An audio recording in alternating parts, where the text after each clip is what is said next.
माझ्या विद्यार्थिनी आणि विद्यार्थी मित्रमैत्रिणींनो, तुम्ही सगळेजण गणिताचा खूप चांगला अभ्यास करायला सुरुवात करणार आहात. म्हणजेच 10वीच्या परीक्षेचा अभ्यास करतानाच आयुष्य यशस्वी करण्याची गुरुकिल्ली गणिताच्या अभ्यासातनं हस्तगत करणार आहात, मिळवणार आहात. ही खूपच आनंदाची गोष्ट आहे. मग एक प्रश्न पुढे येतो, तो म्हणजे गणिताचा अभ्यास करायचा म्हणजे मी काय करायचं? म्हणजे मी फक्त सोडवलेली उदाहरणं पाठ करायची का? का ही पद्धत लक्षात घ्या आणि त्याच पद्धतीने अनेक गणितं सोडवा? म्हणजे बघ सोडवलेली गणिते आणि मार तशाच प्रकारची अनेक गणिते, असं नाही करून चालत. कारण आपण गेल्या संवादात बघितल्याप्रमाणे गणित जर का आयुष्य उलगडणार असेल तर अशा काहीतरी पद्धती की अमुक अमुक हे गणित आणि त्याचं उत्तर आणि मी ते पाठ करून लिहिलं किंवा पाठ न करता पण समजून ह्या सर्व स्टेप, म्हणजेच आपण जर का उदाहरणं आणि सोडवणं इथपर्यंतच गणित मर्यादित करून टाकलं तर आपल्याला फायदा नाही. तो तिथे शेजारचा अरुण मला विचारतोय की पण सर, जर का उदाहरणं आणि त्याच्या पद्धती लक्षात घेऊन त्याच पद्धतीने सराव नाही केला तर मार्क कसे मिळणार? लक्षात घ्या, मी उदाहरणं सोडवण्याच्या पद्धती आणि त्या पद्धतीने उदाहरणं सोडवणं यांचं महत्त्व कमी लेखतच नाही आहे. पण ती उदाहरणं अशा पद्धतीने का सोडवायची हे समजून घ्या असं सांगतोय. मग ते कसं समजून घ्यायचं बरं? साधी गोष्ट आहे, धडा वाचायचा. काय? गणिताचा धडा वाचायचा?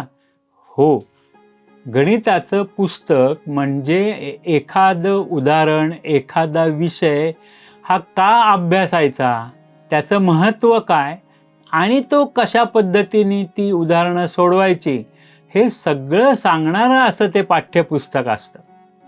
त्यामुळे एखाद्या विषयाची भूमिका काय आहे, हा विषय आपल्याला व्यवहारात कुठे लागणार आहे, त्याचा पाठीमागे आपण जे शिकलोय त्याच्याशी काही संबंध आहे का, हे सगळं आपल्याला पाठ्यपुस्तकातनं दिसतं. त्यामुळे आपण जसं इतर विषयांचं पुस्तक वाचतो त्याच पद्धतीने गणिताचं देखील पुस्तक जरूर वाचलं पाहिजे. आता आपण एक उदाहरण घेऊन बघू गणिताचं पुस्तक कसं वाचता येतं ते. हे बघा, मी इथे तुमचं 10वीचं गणिताचं पुस्तक घेतलं आहे आणि मी असं पान उघडलं तर ते 35वं पान निघालं आहे आणि पानावर जाणून घेऊया असं वरती लिहिलं आहे बघा. म्हणजे काय? ही गोष्ट समजून घेऊया. पुढे एक पद्धत देणार आहे, ती काय पद्धत आहे ते बघूया. मग हे कशाची पद्धत आहे? ही वर्ग समीकरणांची पद्धत आहे. हे मला लगेच कळलं. का कळलं? कारण मी आता वाचतो आणि मग ह्याच्याविषयी आपण बोलू. जाणून घेऊया. अवयव पद्धतीने वर्ग समीकरणाची मुळे काढणे. बर, अवयव पद्धती का? वर्ग समीकरण म्हणजे मला काय माहिती आहे? a² + bx + c याचे अवयव पाडायचे. म्हणजे काय बघूया. हा मी माझ्या मनातला विचार तुम्हाला सांगितला. आपण चलाला वेगवेगळ्या किमती देऊन वर्ग समीकरणाची मुळे ठरवली. म्हणजे ह्या धड्यात अगोदर चलाला वेगवेगळ्या किमती देऊन वर्ग समीकरणाची मुळे कशी काढायच्यात हे आपण शिकलोय. परंतु ही खूप वेळ लागणारी पद्धत आहे. साधी गोष्ट आहे, किती मुळे तपासून बघणार मी? म्हणून आपण ह्या भागात वर्ग समीकरणाची मुळे अवयव पद्धतीने काढण्याचा अभ्यास करणार आहोत. ह्या वाक्यातनं मला काय कळलं की मला आपण एका वेगळ्या पद्धतीने अवयव पाडून ह्या वर्ग समीकरणाची मुळं काढणार आहोत. आपण अगोदर काय शिकलोय त्या पद्धतीमध्ये का सुधारणा करायला हवी आहे हे सगळं कळलं, माझी भूमिका तयार झाली आणि मग मी तुम्हाला सांगणार आहे की हे कसं करायचं. मग x² - 4x - 5 बरोबर x - 5 इंटू x + 1 बरोबर आहे का? हे करून बघतो मी. x² + x - 5x बरोबर आहे. हे अवयव पाडले आणि मग त्यांचं म्हणणं असं आहे, येथे x - 5 व x + 1 हे वर्ग बहुपदी x² - 4x - 5 चे दोन रेषीय अवयव आहेत.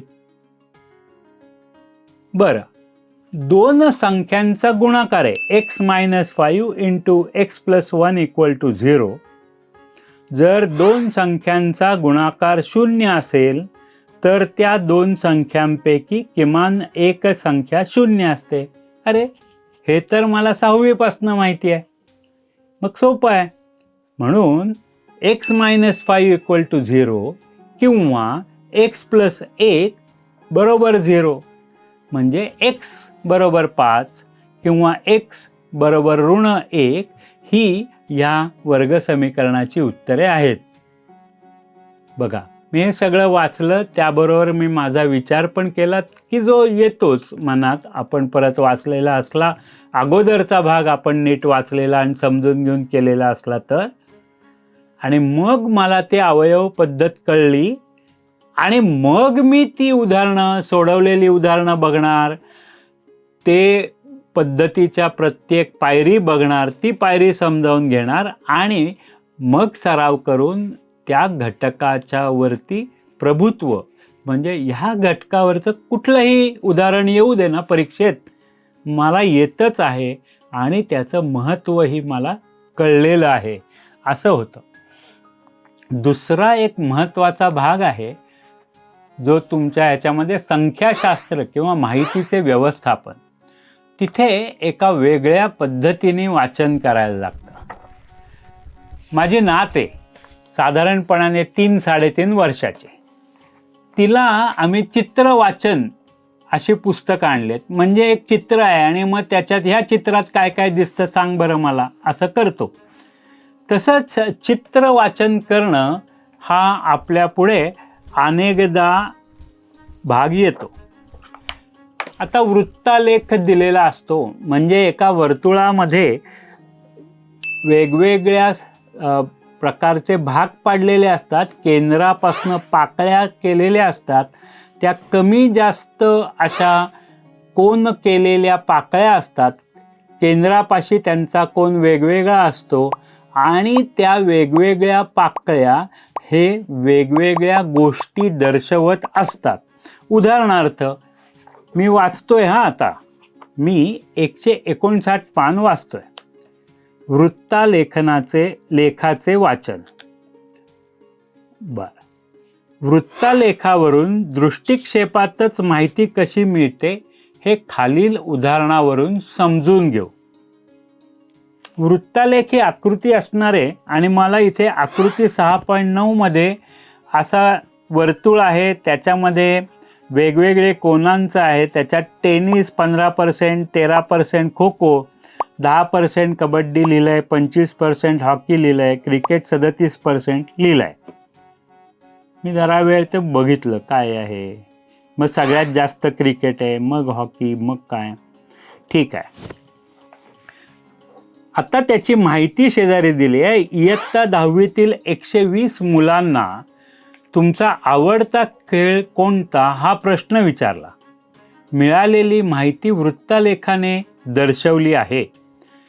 उदाहरणार्थ, कोणता खेळ सर्वाधिक आवडीचा आहे, किती टक्के मुलांना खो खो आवडतो, कबड्डी आवडणारी मुले किती, इत्यादी. आणि महत्त्वाची गोष्ट म्हणजे खरंच की ते एक वर्तुळ बघितलं आणि जरा निरीक्षण केलं तर मला या सर्व प्रश्नांची उत्तरं देता येत आहेत. म्हणजे मी ह्या पद्धतीने चित्राचं वाचन करून खूप माहिती मिळवली आहे. मग ह्याच पद्धतीने तुम्हाला वेगवेगळे ग्राफ आलेख बघता येतील, आयतालेख बघता येईल, वारंवारिता आलेख बघता येईल. म्हणजे पुस्तक वाचणं हे अत्यंत महत्त्वाचं आहे. याच पद्धतीने आपण शाब्दिक उदाहरणं कशी वाचायची ते पण बघूया.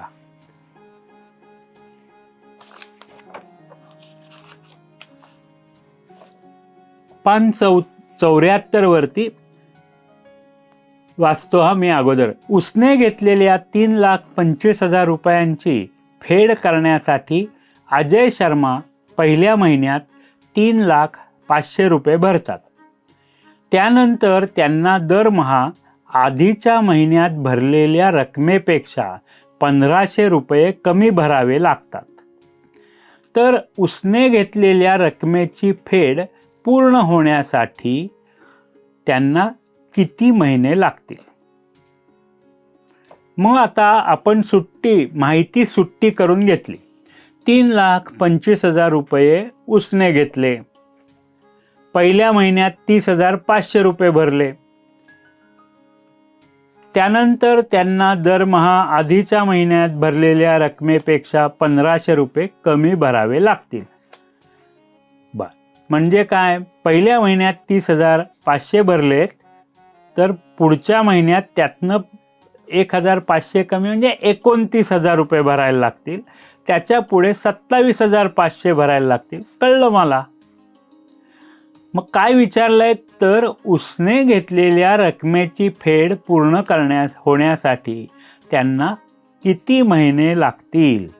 म्हणजे 30,500 अधिक 29,000 अधिक 27,500 असं सगळं केल्यानंतर 3,25,000 कधी पूर्ण होतील हे काढायचं आहे. ओके. अशा पद्धतीने शाब्दिक गणित देखील काळजीपूर्वक वाचायला हवं. मित्रांनो, तुम्हाला मी एक न सांगितलेली गोष्ट लक्षात आली आहे का? गणित वाचत असताना काय बरोबर पाहिजे? हो, त्याने मला नक्की दाखवूनच दिलंय की काय बरोबर पाहिजे. त्याने आपली वही आणि पेन्सिल वरती करून मला दाखवली आहे. वही आणि पेन्सिल बरोबर पाहिजे. म्हणजे मी आत्ता केलं की नाही, 30,500 मग त्याच्यातनं 1,500 कमी करणं असं, किंवा त्या वृत्तालेखामध्ये काय सगळ्यात जास्त आहे, कुठला टक्केवारी ते बघितलं. अगदी पहिल्या उदाहरणामध्ये मी ते वर्ग समीकरण लिहून ते बघितलं. हे सगळं आपण पेन्सिलने वहीवर करू शकतो किंवा करावं. म्हणजे वही पेन्सिल पाहिजे आणि गणिताचं पुस्तकही हवं. आणि हे सगळं अतिशय काळजीपूर्वक आपण वाचलं तर आपणच अभ्यास केला आणि आपण केलेला अभ्यास हा विसरला जात नाही. जर का दुसऱ्यांनी सांगून आपण अभ्यास केला तर तो विसरला जातो. आणि वाचन आणि लेखन असं दोन्ही बरोबर केलं ना तर अगदी परीक्षेपर्यंतच काय, आयुष्यभर तुम्ही ह्या गोष्टी विसरणार नाही. चला तर मग छान पद्धतीने गणिताचं पुस्तक कसं वाचायचं ते तुम्ही शिकला. त्याच पद्धतीने मनापासनं गणिताचं पुस्तक वाचून तुम्ही 10वीच्या परीक्षेत उत्तम यश मिळवा. धन्यवाद.